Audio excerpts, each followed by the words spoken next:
Hello दोस्तों, स्वागत है आपका हमारे YouTube channel multiple education study पर। जैसे कि यार दोस्तों, आप जानते हो कि मैंने माइक्रो टीचिंग लेसन प्लान की सीरीज चला रखी है, जिसमें मैंने पहली जो the skill of the introduction की जो मैंने वीडियो थी वो अपलोड पहले ही कर दी थी। अगर आपने नहीं देखी है तो डिस्क्रिप्शन में मेरा लिंक है, उसको आप देख सकते हो, ठीक है। और आज जो है हमारी जो जो स्किल है वो 2 है, स्किल ऑफ क्वेश्चनिंग स्किल, यानी कि प्रश्न कौशल के बारे में आज बात करेंगे।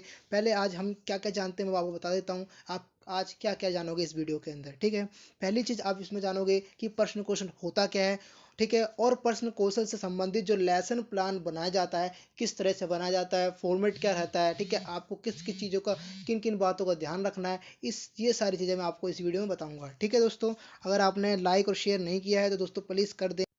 तो दोस्तों, इससे पहले हमें जानना पड़ेगा कि प्रश्न कौशल होता क्या है, ठीक है। इसके कंपोनेंट्स क्या होते हैं, ठीक है दोस्तों। तो पहले आपको जानना होगा कि प्रश्न कौशल है क्या।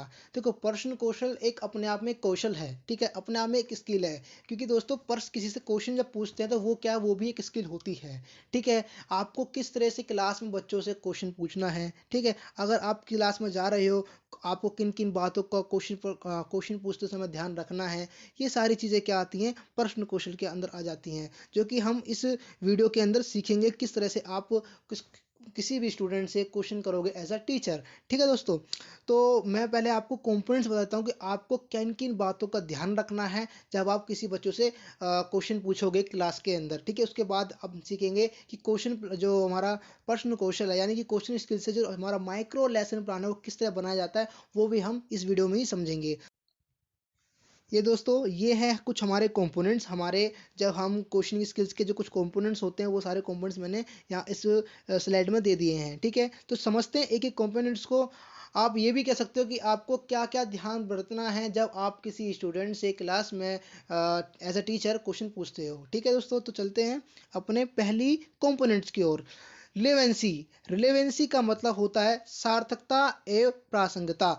इसमें क्या होता है दोस्तों कि जब आप किसी बच्चे से क्वेश्चन पूछ रहे हो तो वो क्वेश्चन जो है आपके कंटेंट यानी आपकी बुक से ही रिलेटेड होना चाहिए, आपके सब्जेक्ट से ही रिलेटेड होना चाहिए। जिस भी टाइप आप क्वेश्चन पूछ रहे हो अपने स्टूडेंट से, ठीक है दोस्तों। ये नहीं है कि अगर आप पूछ रहे हो हिस्ट्री का क्वेश्चन अब बच्चे ने बता दिया मैथ का, तो ये इस तरह से आपको नहीं करना है, ठीक है दोस्तों।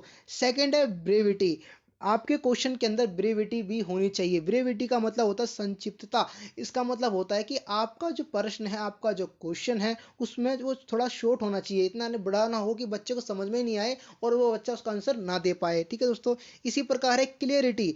आपके प्रश्न में, आपके क्वेश्चन में क्लियरिटी भी होना जरूरी है, जिससे कि बच्चा आराम से और कंफर्टेबल होकर उस क्वेश्चन को समझे और उसके बाद उसका आंसर दे सके। नेक्स्ट है दोस्तों ग्रामेटिकल एक्यूरेसी।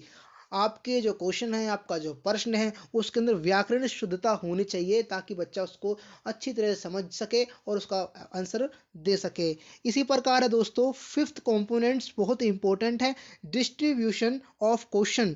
प्रश्नों का वितरण हिंदी में कहते हैं इसे, ठीक है। इसमें क्या होता है कि हमें प्रश्नों का वितरण करना है, यानी डिस्ट्रीब्यूशन करना है। ये नहीं है कि आगे वाले बच्चों से ही पूछ लिया क्वेश्चन, पीछे वाले को छोड़ दिया। हमें उस क्वेश्चन को, जो हमारा क्वेश्चन है, उस क्वेश्चन को सभी बच्चों से पूछना है, चाहे बच्चा वो पीछे बैठा हो, चाहे आगे बैठा हो, चाहे वो अगल बगल में बैठा हो, ठीक है दोस्तों।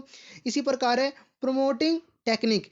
इसको हिंदी में कहते हैं अनुबोधन, ठीक है। अनुबोधन तकनीक भी कहते हैं इसे हिंदी में, ठीक। इसमें क्या होता है दोस्तों कि ये ऐसी टेक्निक है जब लगे आपको कि आपने कोई क्वेश्चन पूछा, ठीक है, बच्चे ने क्वेश्चन का आंसर नहीं दे पा रहे हैं, तो आपको उस समय क्या करना है कि आपको ऐसा क्वेश्चन पूछ लेना है उसी कंटेंट से रिलेटेड कि वो बच्चे आसानी से उसका आंसर दे सकें। यहाँ पर क्या पर्पस है टीचर का कि बच्चा घबराए नहीं, मतलब कि वो घबराए नहीं, बच्चा जो आंसर दे दे ताकि रुके ना वो, ठीक है। कॉन्टिन्यूटी होनी चाहिए आपके कंटेंट में और आपके क्वेश्चनों के अंदर, ताकि बच्चा चुप ना रहे, मतलब शांत ना रहे, घबराए ना, डरे ना, बच्चा मोटिवेट रहे हमेशा, ठीक है। ये है 7, इस सीकिंग फर्दर इंफॉर्मेशन, अधिक सूचना प्राप्ति। इसका मतलब है कि आपका अगर बाई चांस आपने क्वेश्चन पूछा, ठीक है, इसमें क्या करना है, कई बार क्या होता है कि बच्चे को एक क्वेश्चन बोला, आंसर दे दिया उसने, बच्चे ने दूसरा पूछा, आंसर दे दिया। आपको यहाँ पर कुछ ऐसी चीज पूछ लेनी है कि बच्चा सोचने विचार करने पे मजबूर हो जाए, थोड़ा सोचे उस चीज के बारे में। ठीक है, अच्छा ये है, क्यों है, ये सारी चीजें इसमें आती है। इस टेक्निक का आप यूज कर सकते हो आप अपनी टीचिंग के दौरान। ठीक है, नेक्स्ट है रीडायरेक्शन। रीडायरेक्शन का मतलब होता है हिंदी में पुनः निर्देशन। इसमें क्या होता है कि आपका जो क्वेश्चन पूछा, आपने एक स्टूडेंट से क्वेश्चन पूछा, वही क्वेश्चन दूसरे स्टूडेंट को अगर आप पूछ रहे हो, तो वही क्या है, रीडायरेक्शन यानी पुनः निर्देशन। इस टेक्निक का भी आप यूज कर सकते हो, कंपोनेंट्स का भी यूज कर सकते हो एज अ टीचर होने के नाते। ठीक है, और नाइन है क्या है, रीफोकसिंग, पुनः केंद्रण। इसका मतलब क्या होता है कि आपने क्वेश्चन पूछा किसी बच्चे से, ठीक है, वो जो मतलब कि क्वेश्चन है, वो क्वेश्चन आपकी कंटेंट के इर्द गिर्द होना चाहिए। ठीक है, वापस से आपको याद दिलाना देना है कि हाँ ये टॉपिक चल रहा है क्लास के अंदर, ठीक, इससे बाहर ना जा सके बच्चे, पुनः केंद्रण हो जाए, रीफोकसिंग आ जाए उसी कंटेंट पे। ये टेक्निक होती है, ये कंपोनेंट्स होता है एक क्वेश्चनिंग स्किल का।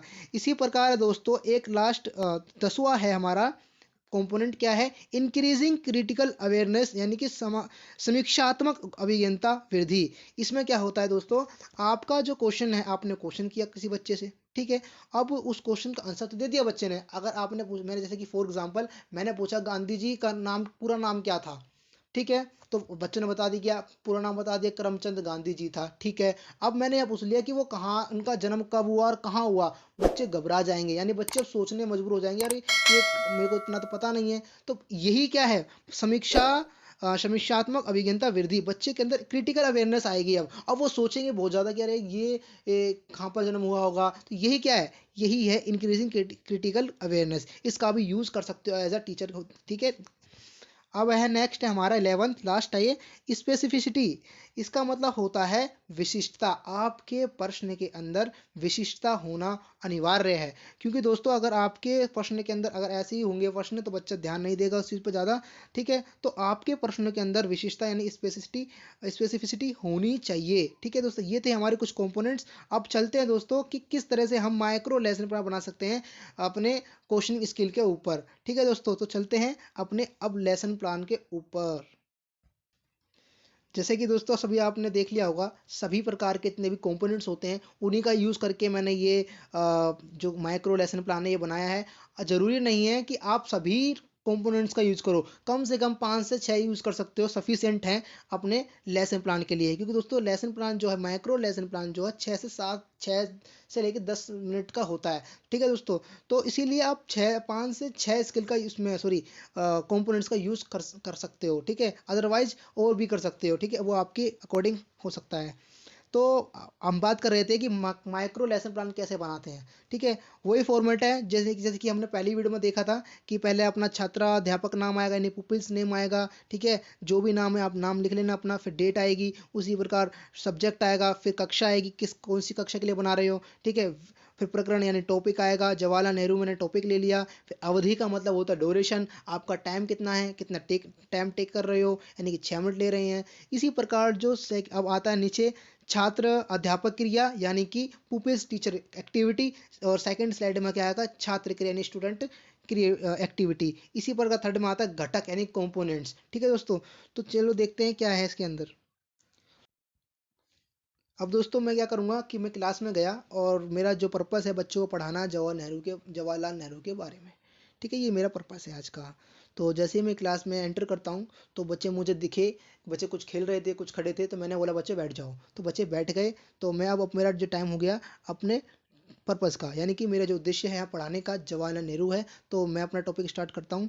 तो मैं डायरेक्टली नहीं करूँगा इस क्वेश्चन इसका जो है। ठीक है, मैं अपने अपने घर से मटेरियल लेके आया, यानी कि टीएलएम लेके आया। टीएलएम में लेके आया पोस्टर किसका, जवाहरलाल नेहरू का। तो मैंने एज अ टीचर होने के नाते मैंने बच्चों को दिखाया, बच्चों को दिखाया टीएलएम, यानी कि जो जवाहरलाल नेहरू की फोटो थी या पोस्टर तो दिखाया, और बच्चों ने देखा। तो यहाँ पर दोस्तों कंपोनेंट्स देख रहे हो आप, कंपोनेंट्स हो गए यहाँ पर सार्थकता ए प्रासंगिकता, यानी कि इसको इंग्लिश में मैंने बताया बताया था आपको रिलेवेंसी हो गया यहाँ पर। ठीक है दोस्तों, आपको मैंने बताया था कि इन्हीं जो मैंने आपको कंपोनेंट्स बताए थे उन्हीं का मैं यूज़ करूँगा इस स्किल के अंदर। ठीक है, अगर आप उनके बारे में अच्छी तरह से समझ गए हैं तो आपको कोई दिक्कत नहीं आने वाली है।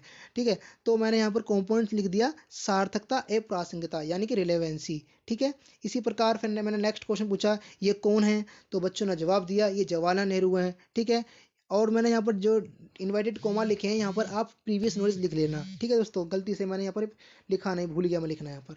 तो इसी प्रकार फिर नेक्स्ट क्वेश्चन मैं पूछता हूँ प्रथम से। प्रथम एक स्टूडेंट है, क्लास में ही है, तो मैंने प्रथम से पूछा चलो तुम बताओ, तो उन्होंने भी सेम जवाब दिया, वही जवाब दिया जो अदर बच्चों ने दिया था। ठीक है, ये क्या हो गया? कंपोनेंट्स पुनः निर्देशन। पुनः निर्देशन का मतलब रीडायरेक्शन। मैंने वही क्वेश्चन दूसरे को बच्चे से पूछ लिया, ये क्या हो गया? रीडायरेक्शन हो गया। ठीक है, और प्रथम ने वही जवाब क्यों दिया? क्योंकि आपने देखा होगा कि बच्चे जो होते हैं क्लास के अंदर, एक बच्चा वही कुछ भी कहता है दूसरा भी कह देता है ऐसा ही, तो सेम प्रथम ने किया। ठीक है, नेक्स्ट क्वेश्चन उन्होंने पूछा, चलो राम तुम बताओ अब कि इनका नाम पूरा नाम क्या था? राम कौन है? क्लास का स्टूडेंट है कोई, तो मैंने उसे बोला कि राम तुम बताओ इनका पूरा नाम क्या है? ठीक है, तो उस बच्चे ने बताया आंसर उसका, पंडित जवाहरलाल नेहरू है जी। ठीक है जी, ठीक है, अब कंपोनेंट्स कौन सा हुआ यहाँ पर? प्रश्न वितरण हो गया। ये क्या हो गया? क्वेश्चन को, जो क्वेश्चन था उसका वितरण हो गया, यानी कि कौन सी स्केल है ये? इंग्लिश में कहें तो उसे हम इंग्लिश में कहते हैं इसे डिस्ट्रीब्यूशन ऑफ क्वेश्चन। ठीक है दोस्तों, ये हो गया हमारा यहाँ पर कंपोनेंट्स। इसी प्रकार नेक्स्ट इसी तरह चलता रहेगा, कंटिन्यू चलता रहेगा हमारा ये माइक्रो लेसन प्लान। फिर नेक्स्ट चलेंगे हम, बात करते हैं। चलो अब मैंने बोल दिया बच्चों, ये बताओ कि भारत का प्रथम जो पहला राष्ट्रपति, ओ सॉरी प्रधानमंत्री थे, वो कौन थे? तो बच्चे का अलग अलग जवाब आते हैं। ठीक है, और बच्चे कोई कुछ कहता है, कोई कुछ कहता है। यहाँ पर कंपोनेंट्स क्या होगा? अधिक सूचना प्राप्ति यानी कि क्या होगा यहाँ पर? इसको इंग्लिश में कहते हैं सीकिंग फर्दर इंफॉर्मेशन। अब यहाँ पर कंपोनेंट्स ये हो गया, अब बच्चे सोच रहे हैं कि इनका इसमें हो क्या सकता है, कौन होंगे। अब यहाँ पर बच्चे सोचने विचारने पे क्या हो गया? मजबूर हो गया, और वही मैं चाहता था। ठीक है, तो नेक्स्ट है, चलो कोई बात नहीं, क्या जवाहरलाल नेहरू देश के पहले प्रधानमंत्री थे? तो आंसर आया बच्चों का हाँ, क्योंकि उन्हें पहले पता होगा आंसर। ठीक है, ये कौन सी टेक्निक हो गई? अनुबोधन। कंपोनेंट्स कह लो या टेक्निक कह लो, कौन सी हो गई है? अनुबोधन। ठीक है, अनुबोधन में क्या होता है कि अनुबोधन में होता है कि अगर मान लो अगर आपने कोई क्वेश्चन पूछा बच्चे से कि, जैसे कि मैंने पांचवा क्वेश्चन पूछा था कि चलो अब ये बताओ कि भारत के प्रथम प्रधानमंत्री कौन थे? तो बच्चों ने नहीं जवाब दिया था, नहीं दे पाए। तो यहाँ दैट टाइम हमें क्या करना होता है कि ऐसा क्वेश्चन, उसी से रिलेटेड क्वेश्चन बच्चों से पूछ लेना होता है कि जिसका बच्चों को आंसर पता हो, ताकि बच्चे के अंदर कॉन्फिडेंस आ जाए दोबारा से, और बच्चा मतलब कि क्यूरियोसिटी उसके अंदर रहे, रुचि रहे कि बच्चा हाँ पढ़ने के लिए। ठीक है, तो यहाँ पर हमें ध्यान रखना होता है इन चीज़ों का भी। ठीक है, तो इसी प्रकार नेक्स्ट चलते हैं। फिर नेक्स्ट में क्या बताया गया? नेक्स्ट क्वेश्चन क्या पूछा मैंने? नेहरू जी का जन्म कब और कहाँ हुआ? ठीक है, इस तरह आप पूछोगे। बच्चों ने जवाब दिया, जवाब किसी ने दे भी दिया, किसी ने नहीं भी दिया। ठीक है, क्योंकि किसी किसी को पता था, किसी किसी को नहीं पता था। तो इसका जो कंपोनेंट्स क्या हुआ? समीक्षात्मक अभिज्ञता वृद्धि, इंग्लिश में से कह सकते हैं इंक्रीजिंग क्रिटिकल अवेयरनेस। इसमें क्या होता है, मैंने आपको पहले बता दिया था कि बच्चा जो है कब और कहाँ कहाँ ये सारी चीज़ें बच्चा सीखता है। आप क्वेश्चन करोगे बच्चों से कब और कहाँ, तो ये जो कंपोनेंट्स है वहीं आएगा, समीक्षात्मक अभिज्ञता वृद्धि यानी कि इंक्रीजिंग क्रिटिकल अवेयरनेस। ठीक है, आई होप आपको समझ में आ रहा होगा। ठीक है दोस्तों, इसमें क्या होगा? फिर नेक्स्ट पूछ सकते हैं बच्चों से, अच्छा यदि जवाब ना मिले तो फिर क्या करेंगे हम? तो मैंने आपको बताया था, अगर आपको जवाब नहीं मिलता तो आप ऐसा क्वेश्चन पूछो बच्चों से कि बच्चा उसका जवाब दे दे। ठीक है, ताकि बच्चा मोटिवेट हो जाए। ठीक है, तो मैंने पूछ लिया, चलो ये बताओ, चलो कोई बात नहीं, आपको इसका आंसर नहीं पता तो कोई बात नहीं, ये बताओ कि ये किस देश के प्रधानमंत्री थे? अब इतना तो बच्चों को पता होगा। ठीक है, पांचवी क्लास के बच्चे हैं, तो आंसर आया भारत का। मैंने बहुत बढ़िया। ठीक है, इसके बाद फिर ये कौन सा हो गया? टेक्निक कौन सी होगी? कंपोनेंट्स में क्या है? अनुबोधन। अनुबोधन, ठीक है, जो हमारा कंपोनेंट्स है वो क्या है? अनुबोधन। ठीक है, अनुबोधन को इंग्लिश में कहते हैं प्रोमोटिक टेक्निक। ठीक है, इसी प्रकार फिर नेक्स्ट मैंने क्वेश्चन पूछा कि गांधी जी और जवाहरलाल नेहरू दोनों प्रधानमंत्री थे? तो आंसर आया नहीं। ठीक है, चलो कोई बात नहीं, इसमें मैंने कोई भी कंपोनेंट्स नहीं लिया। अगर आपको लगता है कि यहाँ पर कोई कंपोनेंट्स आना चाहिए तो आप यहाँ पर लिख देना। ठीक है, तो मैंने नेक्स्ट क्वेश्चन पूछा लोकेश से। ठीक है, लोकेश तुम बताओ कि ये दोनों प्रधानमंत्री थे। तो नहीं, उसने लोकेश ने आंसर क्या दिया, देखते हैं। गांधी जी भारत के राष्ट्रपति थे, राष्ट्रपिता थे, और जवाहरलाल नेहरू कौन थे, प्रथम प्रधानमंत्री थे। तो ये कौन सा कंपोनेंट्स हुआ, ये क्लियरिटी बता रहा है आपके क्वेश्चन को, आंसर को क्या बता रहा है, क्लियरिटी बता रहा है। इसलिए क्या हो गया यहाँ पर, ये स्पष्टता यहाँ पर मेरा कंपोनेंट हो गया। इसी प्रकार फिर मैंने पूछा फिर बच्चों को। अब बच्चे, ठीक है, अब टाइम भी कम मेरे पे था, तो मैंने क्या करा, डायरेक्ट अपने जो क्वेश्चन का जो उसके आंसर थे, मैंने क्या कर दिया, घोषित कर दिया। ठीक है, ये एंड का, यही एंड का कंटेंट है। ठीक है, तो मैंने क्या बोला, देखते हैं। शिक्षक घोषित करते हैं, क्या बोलते हैं, बच्चे ध्यानपूर्वक सुनते हैं और उत्सुकता होता है। जब आप बच्चों को कुछ नई चीज़ बताते हो तो बच्चे के अंदर क्या आती है, जिज्ञासा आ जाती है, उत्सुकता आ जाती है कि हाँ सर जी कुछ बताने वाले हैं। तो इस प्रकार हमारा जो एंड का टॉपिक किस तरह रहेगा, इसमें क्या बताएंगे, फिर आपको जो उसका आंसर पता है, आपने जिस क्वेश्चन का जो क्वेश्चन पूछा था, एंड में आप उसका आंसर बता दोगे बच्चों को। ठीक है, जैसे कि मैंने यहाँ पर बताया है। अच्छा, फिर मैंने अपना घोषित कर दिया, अपना जो आंसर था। इसमें क्या बताया मैंने कि जवाहरलाल नेहरू हमारे देश के प्रथम प्रधानमंत्री थे, जिनका जन्म 14 नवंबर 1979 में प्रयागराज में हुआ था। ठीक है, इस तरह से दोस्तों आप किसी भी प्रकार से बना सकते हो micro lesson plan. I hope दोस्तों आपको पसंद आया होगा। तो प्लीज़ दोस्तों लाइक शेयर करना ना भूलें। Okay, take care, bye bye.